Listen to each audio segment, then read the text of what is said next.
You're listening to the SEO Mindset Podcast. Now, we are not your typical how to do SEO podcast. No, we are not. With the help of our guests, we cover those all-important topics around career development, personal growth, and mental health for those working in the SEO industry. You got to be working on your own internal algorithm. Like what we did there. So if you like the sound of our podcast and you think this is a bit of me, shall we crack on with this week's episode?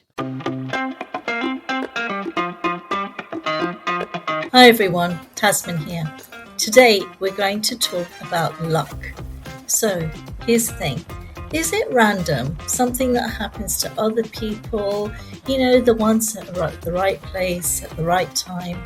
Or is it something that we can actively influence through how we show up, decisions we make, and the way we move through life and our careers? In this episode, I'm joined by the wonderful Mel Barfield, who explains why it's the latter and what we can do to become more lucky. I mean, surely you want to be more lucky, right? Mel is managing partner and brand voice lead at Copy or Die, the copywriting agencies for brands who want to stand out and last. She also hosts a podcast of her own, the Indie Business Club podcast. It's freelancers, founders, business owners, where she talks about the real unfiltered experience of building something yourself. As if that wasn't enough, she is also a qualified careers advisor, a speaker, and a columnist for Freelancer Magazine.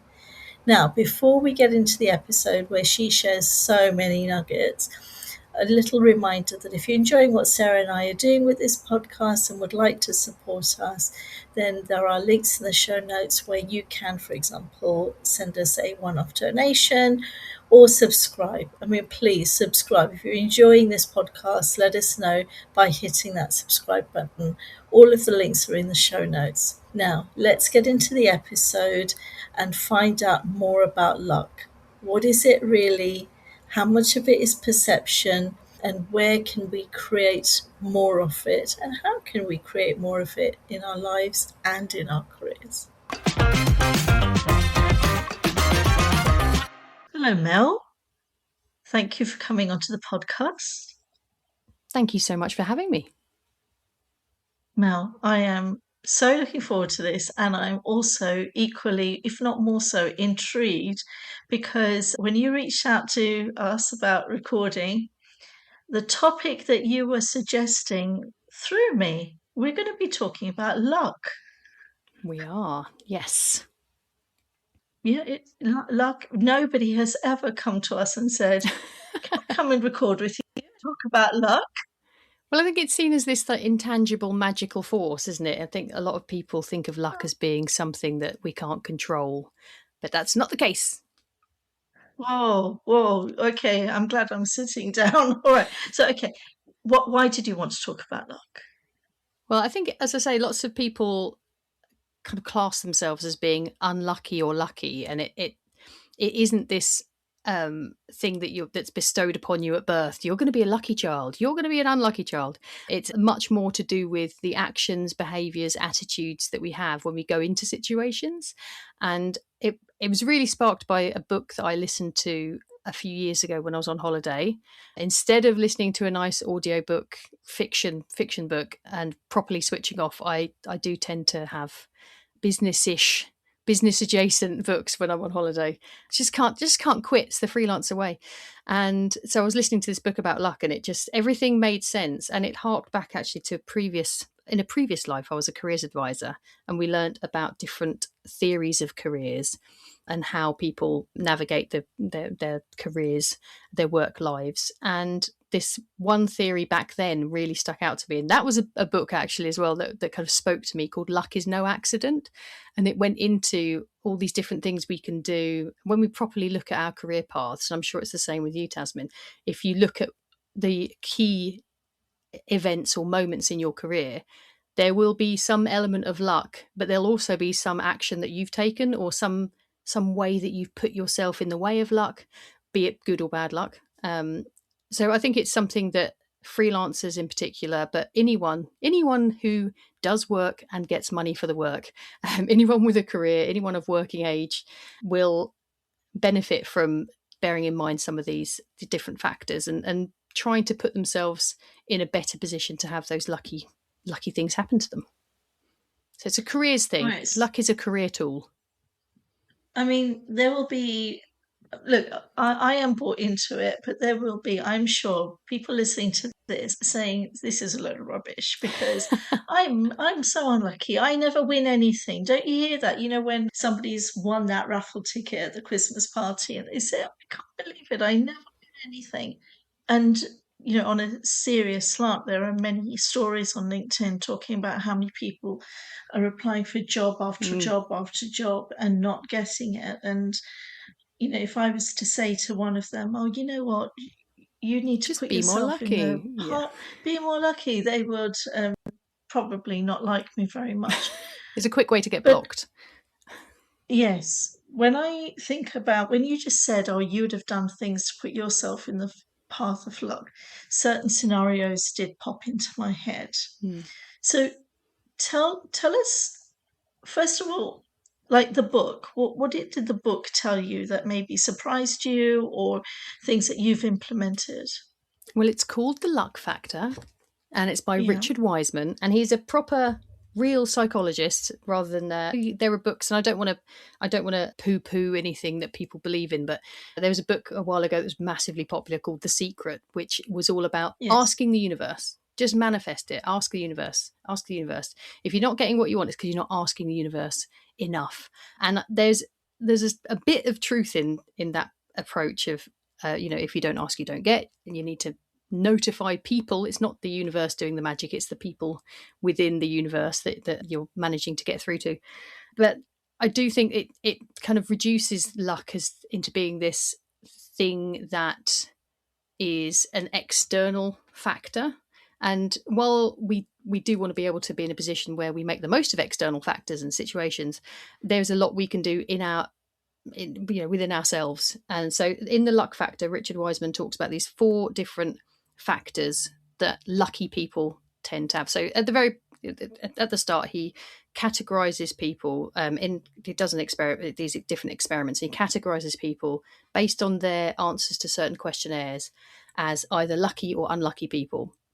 And then he puts them into situations and sees how they react. So a really famous example is that he had people meet at a coffee shop or somewhere, and on the way he would plant a £5 note on the floor, and the people who were categorized as lucky were way more likely to spot the £5 note on the floor and pick it up. And what that indicates is that lucky people are more likely to pay attention to what's going on around them. They're going to be walking around with their head, their chin up. And there were other scenarios that he created, like people who were lucky were much more likely to strike up a conversation with a stranger, and they tended to have bigger networks. So one of the factors is maximize your chance opportunities, and that is something, especially like you said today, the job market is difficult for a lot of people, and maximizing your chance opportunities, to me, that means getting out there on LinkedIn, getting where the recruiters are, getting where hirers are, but also getting where your peers are. So not just trying to target people who might be able to give you a job one day, but get to know people who are in a similar network to you, make friends, and further down the line, it could be months, it could be years, those friendships and relationships could turn into job opportunities. I'm not saying that you should go into every situation thinking, how can I make money out of this? But there's certainly a lot to be said for maximizing your kind of surface area and being known by as many people as possible to maximize your chance opportunities, so that when something crops up, you're already known to different people as the person that does that thing. There's a couple of other factors. So there's listening to lucky hunches. I mean, we've got hundreds of thousands of years of evolution, depending on your beliefs. I believe, we've got this experience as humans of being able to follow our gut instinct, and our instincts are primed to be able to spot opportunities and threats. And I think a lot of people ignore those lucky hunches and those instincts sometimes. So that's how people end up working with the red flag client, with 10,000 red flags that but I can change them. It'll be okay. We can change them. But it's also the way people end up missing out on opportunities that I was describing as like something's winking at me. If something's kind of winking at you and you've got this gut feeling that, I should look into that, I should follow that, then often it can go well for you. But I think a lot of people just kind of they squish it down a little bit if they've got a gut feeling about something, like, and they use their head a bit too much. And the other two things is that lucky people expect good fortune. So they go into situations thinking, this is going to go well. And when you do that, you tend to go in with a more approachable kind of body language, and you approach people perhaps in a bit more of a positive way. And lucky people also turn bad luck into good. So if something bad happens, they learn from it, they see a way forward, they take even if it's a tiny silver lining, they kind of go forward from that bad situation, not internalizing it and thinking, that's just because I'm unlucky. They kind of see their role in it and they can kind of get some good out of it. I've given you a really long answer there to that question, sorry. But yeah, it's those kind of factors. Yeah. But there's so much depth in what you've said, and it is very, I don't want to say against the way that we have been living our lives for the last couple of decades, centuries, but all right, so there's something that I've been talking more about, is how in the West, in general, we have become beings that we do and we think. So we'll rotate between the two. I'll be doing this thing, it's not working. Let me think about why it's not working. Let's elevate my mindset. Let's go back to the doing. And we have neglected how we are feeling about things and who we want to be. So, the mindset is strong, but the heart set and the soul set have almost been neglected. And the intuition has been neglected as well, because we have so many external factors telling us how we should be living our lives, what the right thing is to do. So an example of that in my own life was I had coaching a few years ago, a long time ago now actually. It was before I had my daughter, and she's 12, so a very long time ago. I had some coaching at my then job, and one of the most powerful things that the coach made me kind of realize was that the next job I do doesn't have to be more money than the one I'm on now.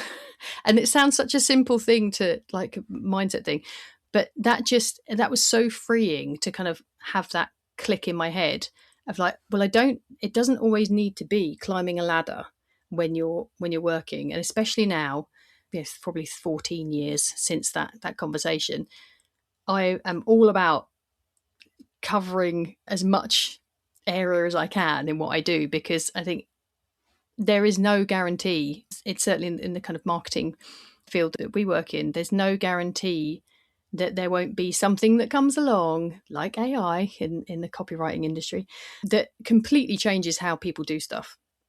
And we need to be adaptable and proactive as well as reactive. And we need to be able to, so I have like what I'd call a portfolio career. So I do several different things. And that not only gives me more opportunity to meet different people and grow my network, it gives me a bit of a safety net. If one of those things suddenly changes forever because of some new technology or law that comes in or whatever, then I'm covered. I'm not putting all my eggs in one basket. But this idea of like, you don't have to always be chasing the kind of the promotion or the pay rise, that was really freeing for me, because what that does is it gives you the freedom to start thinking about what's adjacent to what you do rather than up, what's like kind of, or maybe a little step down to the side, something a bit different where you'd have to be a beginner again, but it's going to be something that you really enjoy doing. It's going to fill your cup, and maybe you can do that like one day a week. Or so I think that in that way, the luck element, I think I do consider myself lucky, though. I should add that little caveat. I consider myself lucky, but I don't think it's in spite of me. I think it's because of my actions and attitude, not just something that's kind of bestowed upon me at birth, as I say. And I think lucky people are very grateful people. And gratitude in itself will change the way you see things, that it'll change the way you feel about a situation. It will change who you approach. So if you're in a conference and thinking, oh no, I'm so scared and everyone is so much better than me and I can't approach anyone, to thinking, I'm really grateful that I'm here, what a great opportunity, you're more likely to go and talk to someone because and you're you'll look working more at a different approachable as well. frequency. Yeah. Yeah. Yeah. And it's that you'll go into those situations with awe and wonderment and thinking, you know, I'm going to enjoy this experience rather than shrinking, saying, I'm scared here. I'm not negating those feelings that people feel, whether it's overwhelm or anxiousness, but I think gratitude has helped me calm my nerves down when I'm feeling those things. Yeah. It's that switch from I have to do this to I get to do this. Yeah, it does sound very cheesy when you put it into simple terms like that, but what you just said is absolutely right. It's having that attitude of gratitude and seeing what the good things are, appreciating good elements, and also on the subject of networking, I try and when I meet new people, I don't know if there's like a mental trick or I'm not pretending, but I act as if we're already friends. And because of that, we then become friends really quickly. It's almost like a little shortcut to getting on well with people, because I have had a lot of practice because I go to lots of conferences, and that's on purpose. That's not by accident that I go to lots of conferences. And so things like speaking at conferences as well is a great way to get people to know who you are. And it sounds a bit like me, look at me.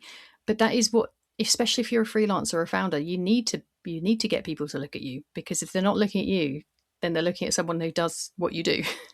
Yeah. And I think to be lucky, you have to, or it helps to, rather, you don't have to, but it helps to try and shed a bit of that shame that people feel about kind of celebrating themselves. I think it's built into us to kind of be humble and not shout about ourselves too much, not show off, but actually, especially if you're a freelancer or a founder or you're running your own business, you have to toot your own horn. And I think that can feel really difficult and uncomfortable for people. But going back to the job market and looking for a job or looking for that progression in your career, if you're not going to advocate for yourself, then who is going to advocate for you? Yeah, absolutely true. But if you're turning up online lots and lots and lots, and you're building those friendships and connections with people, then other people will advocate for you. If you get to the point where you've been job hunting and you put it out there, I've seen it with people where they do, right, it's time for an honest post. I've been job hunting, haven't found anything. If you can share this with people that you know, and those kinds of posts, if somebody's already built up a lot of trust with their audience or the community that they're part of, then other people want to support them and want to help them. So they will then, chip in with tagging them in stuff or putting supportive comments or sharing their posts. People will do that if you've already built a bit of a relationship with them.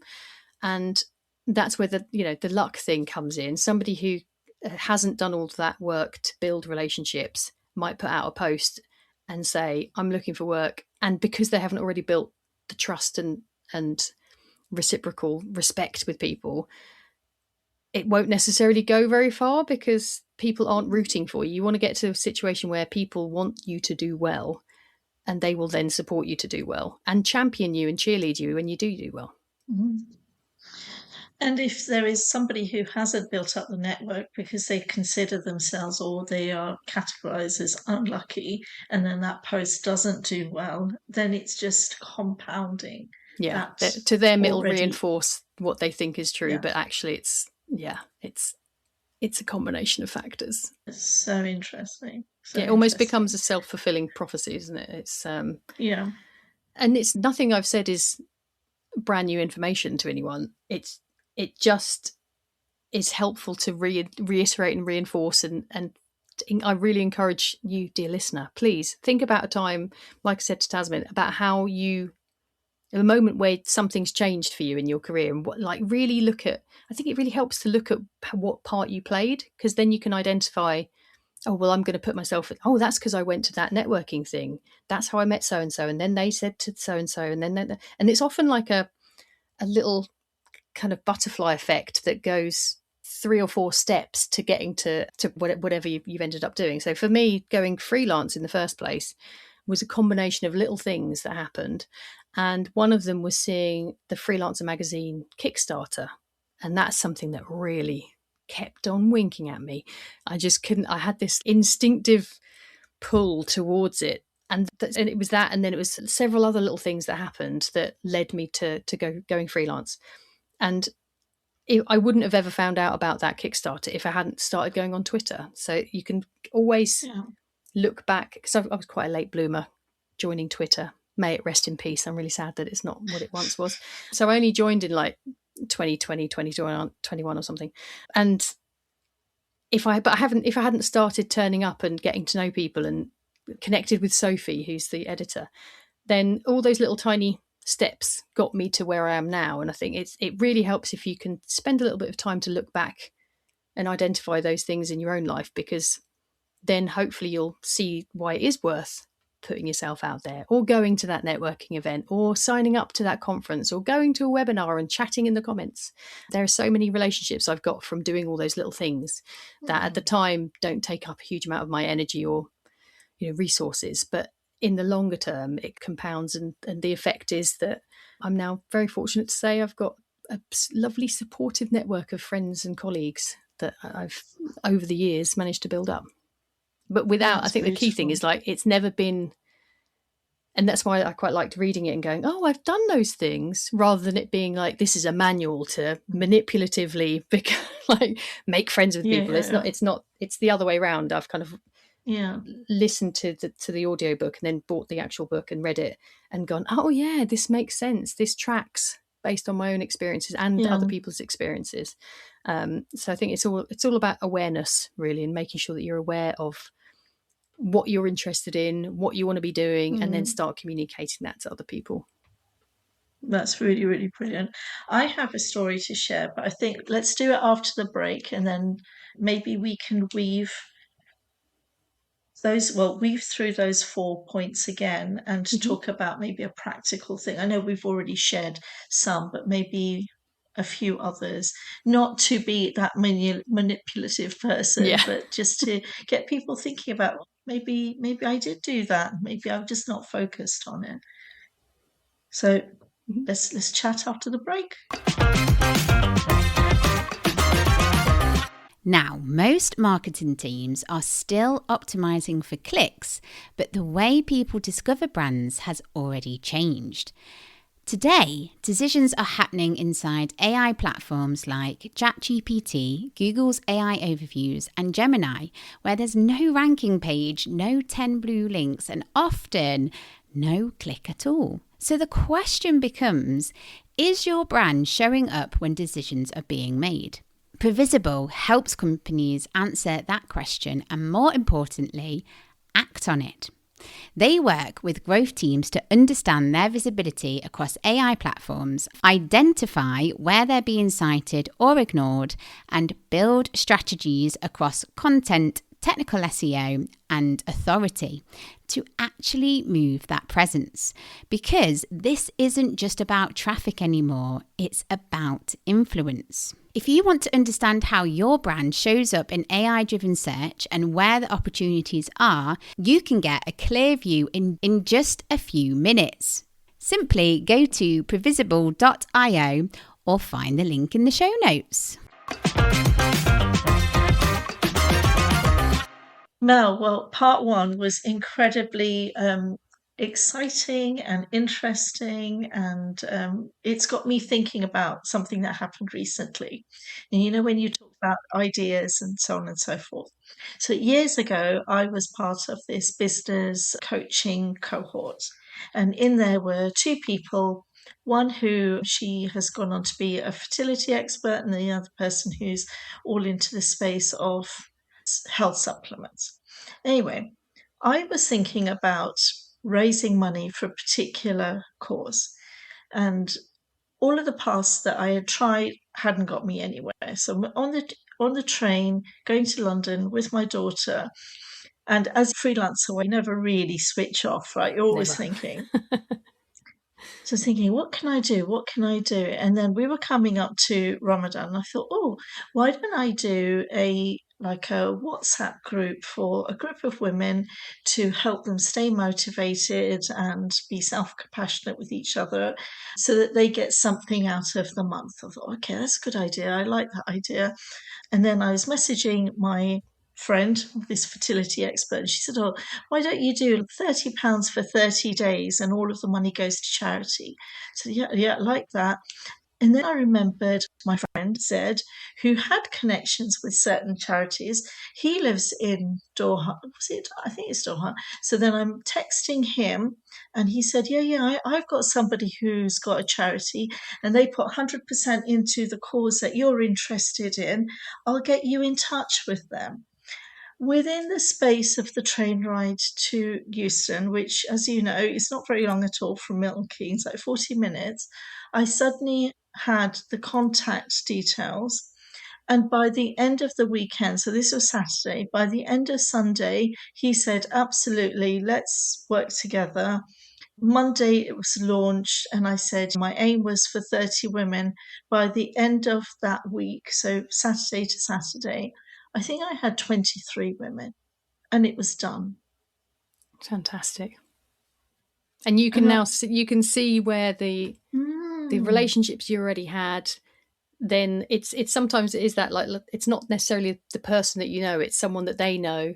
Yeah. So it's that kind of broader kind of circle of people beyond your initial circle sometimes. And that came about because you were talking about an idea. And I think a lot of people wait until their idea they think they have to wait until they've got the idea completely sorted out and they know everything they're going to do, and then they announce it. And actually that was almost like a micro case study for building in public and talking to people about what you're thinking of doing. And then you get that input from other people, and that kind of can make things get a bit more momentum. So yeah, that's a fantastic example of where a little bit of happenstance or luck kind of sprinkled in can get you to your goal. Love that. What it made me think, going back to your point number one, notice. So in this example so far, we've talked about network. Mm-hmm. But what it made me think was, is this something I should be doing more of? Because it happens so easily and so effortlessly that maybe there is, because I started I started in coaching because I wanted to, yes, of course, have a business, but to give back, because I read a book called Die Empty. And the idea was, whatever I've learned, I want to empty it from me. So when I die, there's nothing left for me to give. There's nothing that you're taking to your grave, effectively. Yeah. Yeah. Oh, I love that idea. That's such a great book title. I've immediately written it down so I can read it as well. Yeah. And that's where the generosity bit. Sorry? Yeah. I'm going to put a link to your book. Yeah, in the show notes. Yeah. Yeah, I love that idea and that ties in with the generosity thing we were talking about earlier of not gatekeeping your ideas, not gatekeeping the good stuff, actually just sharing and seeing what you can do to help other people is lovely. It's nice it feels nice to do as well. It's not just, good business sense. It also feels really lovely to help other people and share your wisdom. I love that. Die empty. Might put that on my wall. But as I'm speaking, so I'm looking at point 3, expect good fortune. So I'm married to an accountant who, bless him, is a wonderful person. But so when I told him the idea, he said, well, if you want, how are you going to find 30 women who want to do this thing? And I'm saying to him, how can I not find 30? Like, I think I'm going to have to cap it at 30. So I always go in with, this is a brilliant idea. Why wouldn't it work? Well, and that then helps with you selling the idea to other people. If you were like, oh, I've got this idea, but it probably won't work, or like, if people can sense that you're not confident in what you're trying to sell, and I know in this case it was a charitable thing, but it counts for business stuff as well, or if you're marketing yourself and you kind of like, oh, but no worries if not, I just thought it might be. But people aren't going to have confidence in your idea if you don't show that you've got confidence in it. And I think there's a big difference between going, I've got this idea, I'm not sure how it's going to work yet, I'd love to hear your thoughts on it, versus I've got this idea, but I think it's a bit rubbish and I don't think it's going to work. Like they're two very different things. You can seek out advice or other people's opinions on something while still speaking positively and having that expectation that it's all going to go well, and still get their feedback and critique it without it being like, oh, it's a rubbish idea though, isn't it?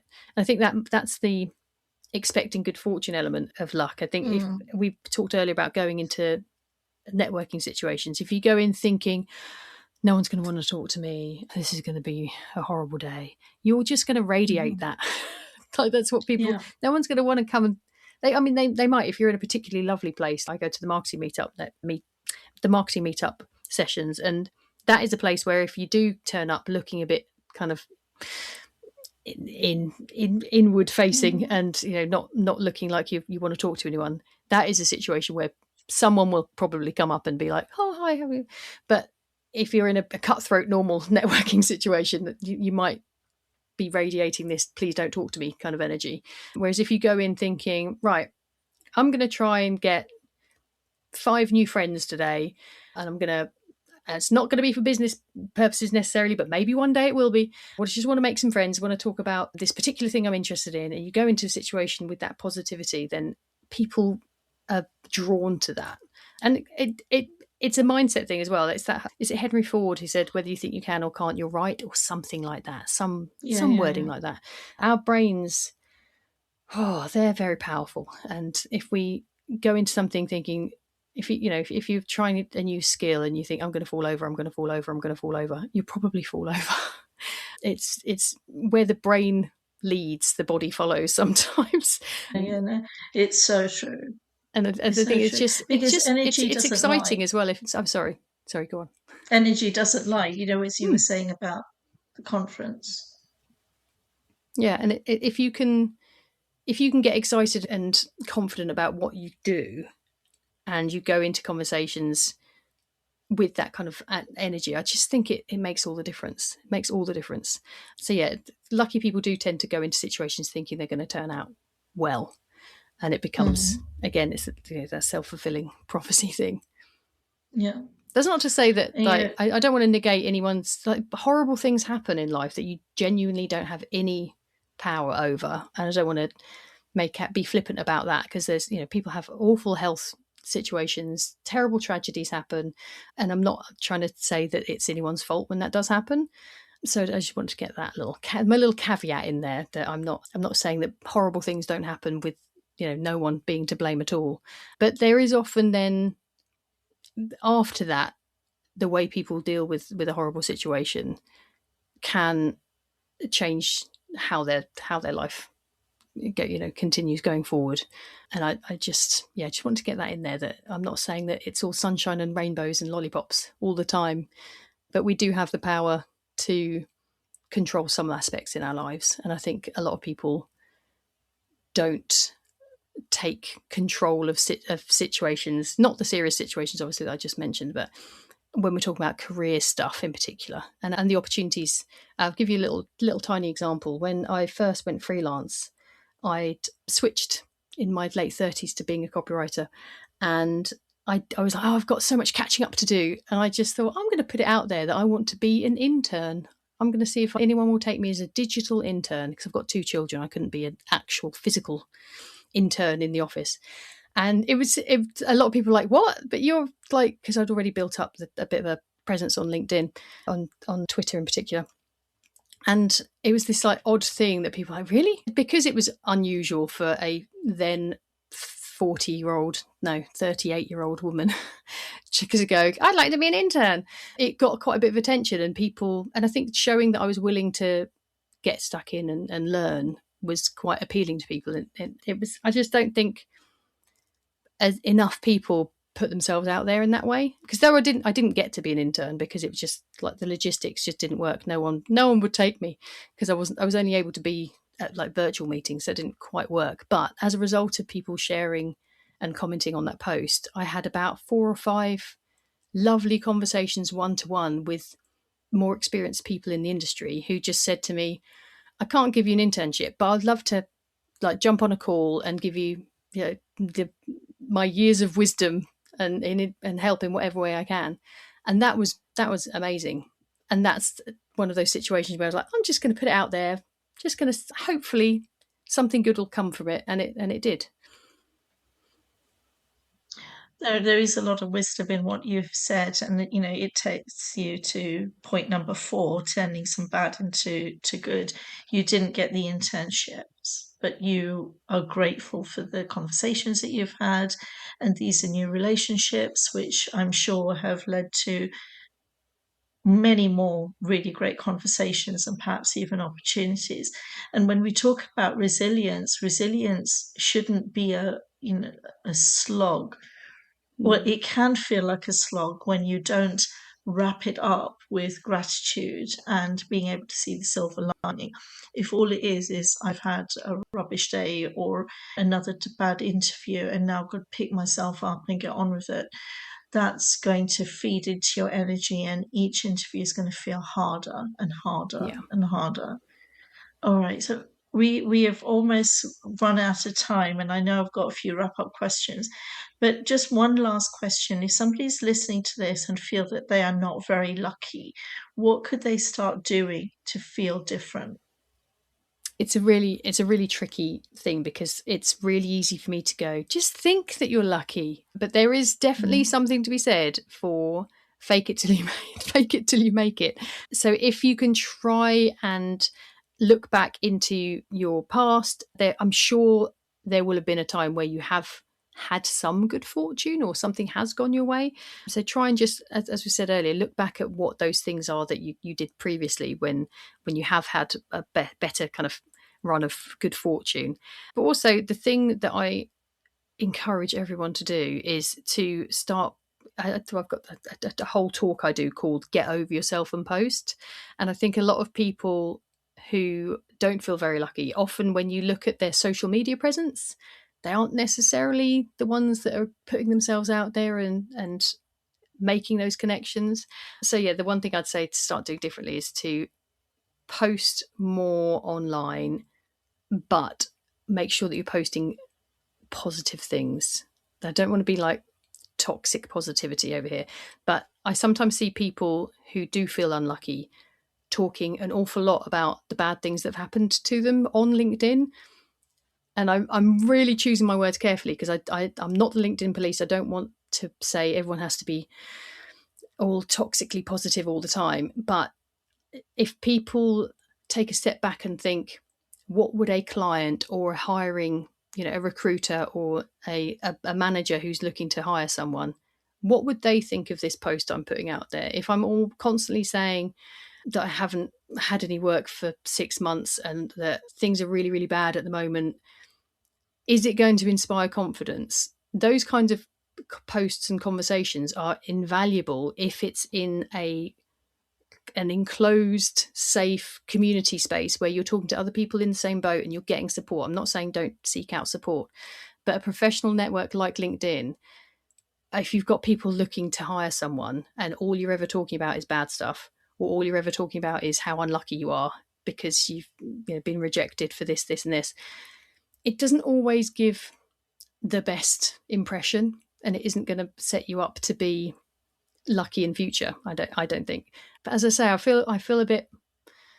It's a bit of dodgy ground me talking about that, because I don't want to say to someone, "Oh, you can't talk about your problems online." That's not what I'm saying at all. But more just be mindful of what a recruiter is going to be looking for, or a manager, and try and find community spaces where, so one great example is Being Freelance is an enclosed community where you can have those conversations, or there are Slack channels for freelancers that don't have the clients in, that you can float and share the bad stuff, to just try and make sure that you're putting forward a more positive kind of account of yourself, I guess. Yeah, because that stuff is there forever then. Yeah. That's your photo book in public. Yeah. And you Yeah. don't want to be known as an unemployment influencer. And Women in Tech is another great community where people Yes. can go and speak and get support. So yeah, I suppose it's choosing the space where you choose to share is important. Absolutely. And one thing, like you said, look at your past history, look at the skills that you've acquired, the learning that you've had, the people that are already in your network. Do a bit of an audit on skills and network, and you'll probably find you know more than you think you know, received more than you think you received, and the people that are in your network probably there's more people there who are rooting for you and willing for you to reach out to them. Absolutely. Mel, as we wrap up, just two last questions. Best career advice that you've received? Well, it's not quite advice. It's a moment in my career that I think has shaped everything after it. It was in my first proper job after uni, and I was helping at an event set up and stuff. And I said to my boss, in front of the big boss, I said, "Oh, I finished that thing. Is there anything else you'd like me to get done?" Which I thought was me, being proactive. And afterwards, apparently, the big boss said to my boss, "Where's Melanie's initiative?" And that, I found out afterwards, my boss said, "Just so you know, Alison said this." And I was crushed because I thought I was showing initiative but that was such a good lesson in being as proactive as possible, not waiting to be told what to do next, not even necessarily asking what to do next, just seeing the opportunity to do something. And I take that into working with clients as well. And I've been told by one of my clients as a longer term retainer, and they've said to me, one of the things we love working about you is working with, well, one of the things I messed up that sentence. One of the things we love about working with you is that you're proactive and you don't wait to be told what we need from you. You just know and you do it, and you don't wait for us to explicitly tell you. So yeah, I think that was a bit of a steer for me, was to use my initiative as to an extreme as much as I possibly can. Yeah. I still remember it. That was about 20 years ago. That's sad, isn't it? Well, it's had an impact, in fact. It's had an impact. And one last question. Who is out there doing some great work that we should be following? I have to say, the lovely Vicky Ross. She is the queen of all things tone of voice. She's someone who I really look up to, someone who's, and I'm just going to do a little side note here as well about awards really, really quickly, because we didn't talk about that. Yeah. She judges the Women in Marketing Awards, and she judged some of my work. And because she'd seen my work through the process of judging, she was then confident to recommend me when she got asked about who might be a good person to do a particular copywriting job. So I just wanted to highlight that applying to awards can be a really good way to improve your luck, because you don't know who's then going to see the work. It exposes you to more people of influence in your industry. So just a little plug for applying to awards there, just a little last minute one to be more lucky. Brilliant. Thank you so much for a fantastic episode. Lots to think about. And brilliant. Thank you. Thank you so much for having me. I feel very lucky to have been on. So for everyone listening, there's going to be lots in the show notes, books, people. So enjoy, and let us know what you think about this episode. If you're enjoying what Sarah and I are doing, just quick mention on how you can support us. There are links in the show notes to giving us a one-off donation, and also all of our social media links. Please follow and talk to us on socials. Thank you, everyone. Take care, and thank you again, Mel. Take care. Bye. So, Jordan, you have some pretty exciting news to share with our listeners, don't you? Yes, absolutely. We just rebranded over here at Previsible. Why did the rebrand happen? I think a big part of it is just what's happening in our industry, right? SEO doesn't look the same that it did 2 to 3 years ago, and nor should your agencies and your partners. And so we decided that we needed to take on the effort, ensuring that everybody understands where consumers are going, how discovery is changing, where search is going. So all of what makes you, at your core, you're still the same. Yeah, that's right. It's one of those things that I think a lot of this is happening across industries, not just SEO, You see a lot of even more established tech brands saying, hey, we want to become an AI first company. For us at Previsible, we needed to make that part of also the entire web experience, the messaging that we had, the content that we're displaying to our audience. And so that's why we went about doing this rebrand and bringing forward the change that we all are living right now with the use of AI as a part of this organic discovery. Is there anything that has stayed kind of similar or like a complete overhaul? So one of the things that we know isn't going to change is the fact that we're done with just evaluating what SEO looks like from a rankings perspective. We've talked ad nauseum as an industry that traffic is a bit of a mystery in terms of how it functions. But at the end of the day, our clients, our business is still determined on creating value. And that value today is around education, knowledge, sharing what's happening in this transformation and how we should be evaluating it. I don't think that we're anywhere near answering all the questions we have about what is an AI response, what is a prompt, how do these work. It's also kind of conveying a whole new message. We redid a whole taxonomy on our site, all these things that SEOs talk about and they're afraid of doing, right? No SEO wants to do a huge site migration, but we did this because it was also critical to the transformation that we've seen. And I think that's a key point because some people might think a rebrand is just a change of logo, a change in font or colors, but actually it goes much deeper than that. Way deeper, right? It's revisiting how you communicate in the market, how you communicate to the target customers, how you communicate to the industries. And that was for us one of the big changes, right? What would you say surprised you the most? I think that the biggest thing that surprised me was just how well received this was by our own staff and employees and people who are closest to the brand, right? The partners and the staff and the employees you have, they're the ones often closest to the brand. They're the ones taking care of it. They're the gardeners of your brand. And for our team and our own partners, that they're kind of welcoming of this new approach was super positive.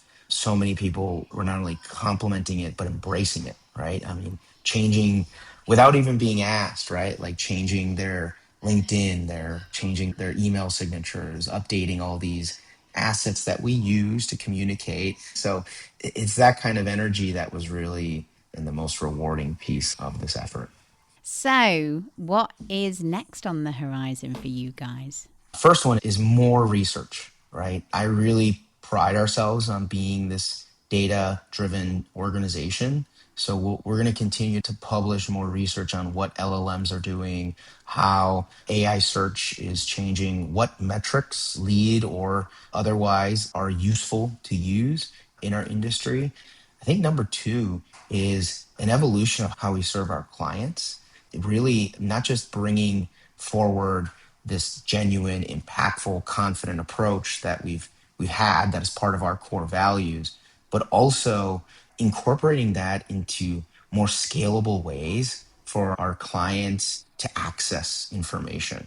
And this is one of the things that I think sets us apart is that we're very results driven as an organization, maybe to a fault, but that's the difference between showing a result and a result having impact, right? And then the third one is really about communicating the message, right? It's taking that research, taking that client information and promoting our podcast, promoting our thought leadership pieces, presenting at events and conferences, and really amplifying the knowledge that we learned from this research, the use cases that we develop from working with our clients, and then conveying that out into the market.